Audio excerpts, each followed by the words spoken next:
Akarere ka Nyanza ni kamwe mu turere 8 tugize intara y'Amajyepfo. Buri mwaka w'ingingo y'imari gahiga imihigo itandukanye mu rwego rwo kwihutisha iterambere ry'abaturage, nka bumwe mu buryo leta y'u Rwanda yahisemo guhera mu mwaka w'2006. Mu mwaka w'ingingo y'imari y'2019-2020 nabwo aka karere karahize mu nkingi zose, kandi imihigo ikaba yaragezweho ku kigero gishimishije, haba mu bukungu, imibereho myiza n'imiyoborere. Uyu mwaka w'ingengo y'imari 2019-2020 tukaba dufite ibikorwa byinshi, hari ubuzima busanzwe bw'akarere, ariko by'umwihariko tukagira ibikorwa bikubiye mu mihigo. Imihigo rero tukaba dufite igizwe n'ibikorwa 97, harimo ibikorwa 25 biri mu nkingi y'ubukungu, 53 mu nkingi y'imibereho myiza na 19 mu nkingi y'imiyoborere myiza. Muri ibyo bikorwa byose, ibikorwa 72 muri 97 byagezweho 100%. Tukaba dusigaranye ibikorwa bigera kuri 25 bitagezweho ku kigero cy'100%, ariko muri byo harimo 7 biri hejuru y'ikigero cya 90%, ibindi bisigaye bikaba biri munsi ya 90%. Muri ibyo byose rero hari byinshi, ibyo byose uko ari 25 ahanini byagizweho ingaruka no kuba twarahuye n'icyorezo cya coronavirus.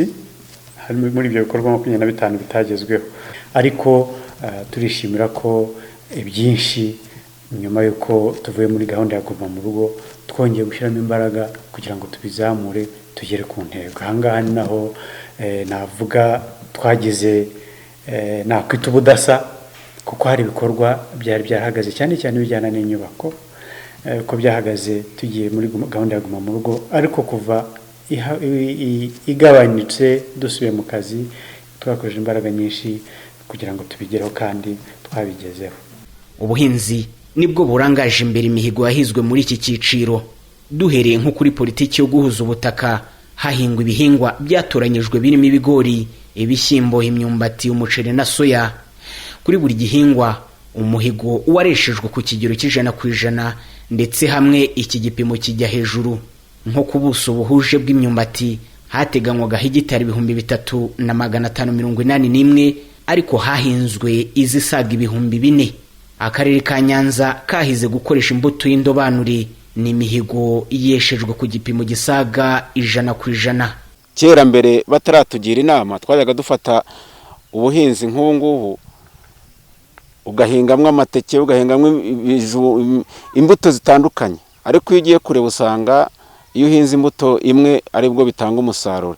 Rero ku buyobozi inama zo baraziduha, kuko iki gikorwa baba batufashije bakatugira inama yo guhinga twegeranyije duhuje ubutaka. Mu mihigo yahizwe n'Akarere ka Nyanza 2019-2020 harimo no kubaka ubwanikiro 19 bw'umusaruro w'ubuhinzi, ndetse no kubaka inzu imwe y'ubuhunikiro y'imyaka mu rwego naho rwo gufata neza umusaruro. Iyi mihigo yombi yarakozwe, kandi abaturage barashima ko babonye ibyo bizejwe. Twebwe umusaruro wacu twasaruraga, ariko bitewe n'impungenge twabaga dufite zo mu rugo, bitewe n'wenda no kugira ngo imyaka yacu imungwe mu gihe kitari cyiza, bigatuma tuyigurisha mbere tukayigurisha kare ku giciro tutishimiye, bigatuma rero natwe tubona bitadushimishije. Ubwo rero niyo mpamvu twishimiye buno buhunikiro baduhaye. Ni ukwanika nko ku mashitingi hasi. Ubwo rero uyu munsi turafata tukabisharika, tukabishyira hejuru hano hose kugira ngo tubirinde gupfapfana cyangwa se kugwa hasi ngo bivungagurike. Twarangiza tukaza kubikuraho tubizana ku kazuba, tukongera tukabisubizamo hano kugira ngo byongere bigire ubuzima bwiza. Hahizwe kandi kongera ubuso buhingwaho imboga ku buso bwa hegitari 710 mu rwego rwo kugira ngo abaturage bakomeze kunoza indyo yuzuye. Hegitari zisaga gato 726 nazo zarahinzwe. N'umuhigo nawo weshejwe ku gipimo cy'102.3%. Naho ku bijyanye n'iterambere ry'ishoramari, no guha urubyiruko akazi. Akarere ka Nyanza kahize kongera imirimo 4,500 ibyara umusaruro. Umwaka w'imihigo w'2019-2020 urangiye hahanzwe imirimo 4,723 ingana n'igipimo cy'105%. Akarere ka Nyanza kandi kahize kubaka agakiriro nibura kakagera ku kigero cya 40%. Mu bikorwa rero bikomeje byo kubaka akagakiriro k'icyitegererezo niho urubyiruko rusaga 200 uyu munsi rubasha kwifatira ku ifaranga ndetse rukanizigamira mu bigo by'imari kuko rwabonye akazi muri aka gakiriro. Muri kano gakiriro ngende umufundi ndabishoboye, bidufasha kuba twabona nk'amafaranga kugira ngo twiteze imbere nk'abakobwa. Mu yindi mihigo kandi y'akarere ka Nyanza nuko kahize umuhigo wo kubyaza umusaruro isoko rya Mushirarungu hamwe no kubaka isoko rito rya Kigogo. Iyi mihigo yombi yareshejwe ku gipimo cy'100%.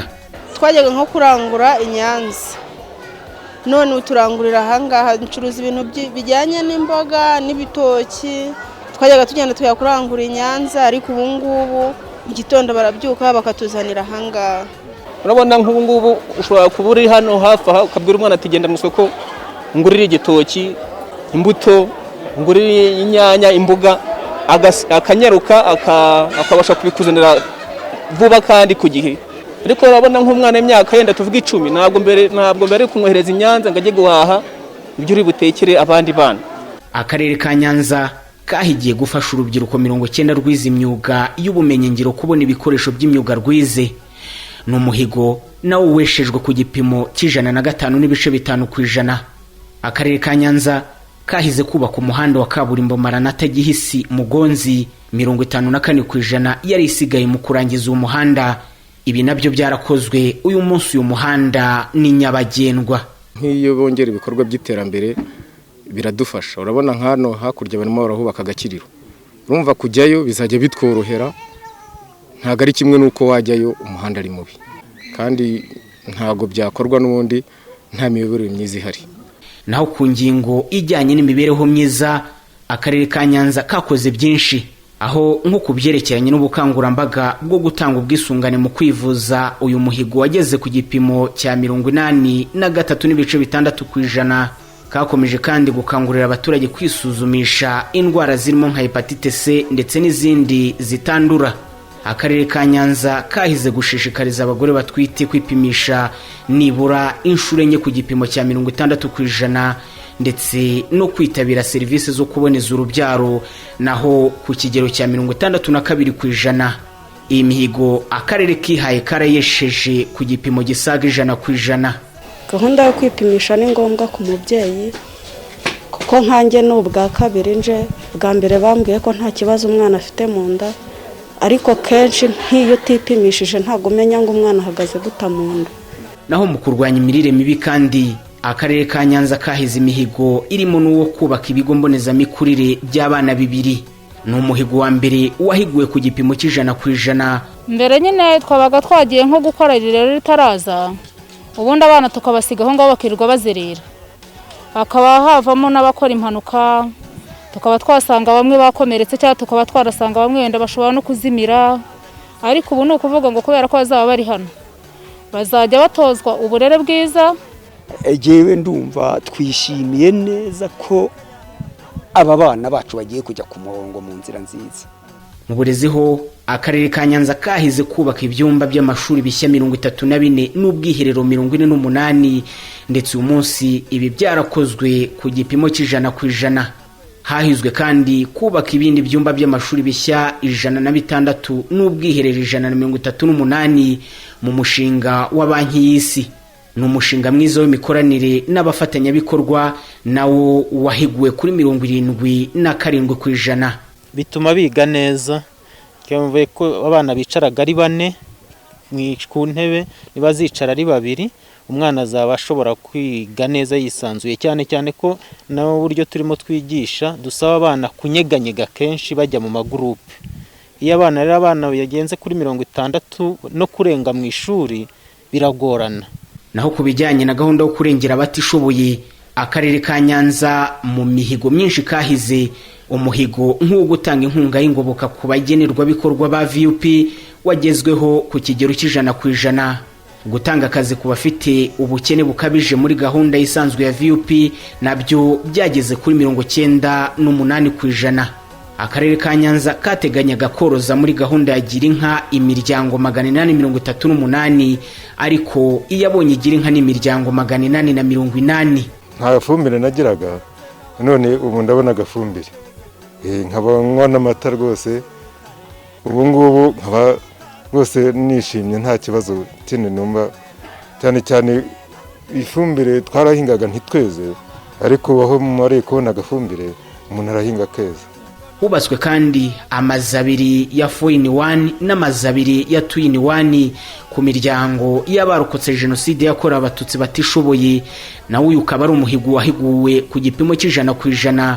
Abubakiwe aya mazu bagashima leta y'ubumwe y'abakoreye ibi. Twari tubayeho mu buzima butatworoheye bubi cyane, tugiye kumva twumva baraduhamagaye ngo nituze tujye mu mazu ngo yaruzuye. Abantu bose byaradutunguye kumva ko imutse uhinduye ubuzima, mbega tumeze nk'abantu bahinduye ubuzima. Twari tubayeho ducumbitse, twari duhangayitse mu bisanzwe, none ubu tumerewe neza, twabonye aho kuba, baduhaye inzu, badusasiye, batworoshe, mbese muri make turamushimiye. Akarere ka Nyanza kahize kubaka inzu enye za 4-in-1 mu mudugudu mushya w'icyitegererezo wa IDP Model Village mu murenge wa Muyira. Uyu muhigo nawe ukaba warahiguwe ku gipimo c'100%. Naho mu bijyanye no gusubiza mu buzima busanzwe abavanywe mu bigo ngororamuco bose, Akarere ka Nyanza mu mihigo y'umwaka w'2019-2020 abana 22 bahoze ari inzererezi ku muhanda basubijwe mu miryango yabo. Mu gihe kandi abavanywe mu bigo ngororamuco 82.3% nabo basubiye mu miryango yabo. Ikintu shimira leta rero ngewe niko yanjyanye nkiga nkagarukana no muri societe nyarwanda, nkaba narahinduye ubuzima bwanjye. Kandi ikintu ngewe nifuza leta n'umubyeyi pe. Mu gukemura ibibazo bibangamiye imibereho y'abaturage mu mihigo itandukanye Akarere ka Nyanza kahize, harimo no kubakira imiryango itagira amacumbi 468. Uyu nawo ni umuhigo uweshejwe ku kigero cyo hejuru ya 80%. Jewe narindiho nabi rwose, nkajya gucira abana banjye inshuro, nkagenda mpangayitse ndasanga abagore hejuru. Sinatekereza ko nzayiyubakira, ntayubakisha ikiza, waryaga uvuye kuca inshuro ukazabona amafaranga y'ikibanza. Akarere ka Nyanza kesheje umuhigo wo gufasha abaturage batishoboye babarizwaga mu cyiciro cya mbere bagafashwa kubona amazu yo guturamo, kabashyiremo n'amatara. Nkanjye narindi mu kizu cy'ikirangara najyaga nkigendamo, hejuru ntihari hasakaye, ariko manywa ari na ninjoro nkabona hose harasa, nyine hejuru nta kintu cyari kiriho. Ubwo byabaye ngombwa nyeze muri iyi nzu, kubera ko yari isakaye, byagera ninjoro nkabona nta handi hantu ninjiye rwose, nkabona ni mu mwijima ukomeye.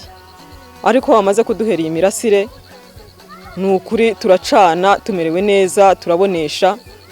Muri rusange rero iyi yari incamake y'imwe mu mihigo imwe n'imwe yeshejwe n'Akarere ka Nyanza mu mwaka w'2019-2020.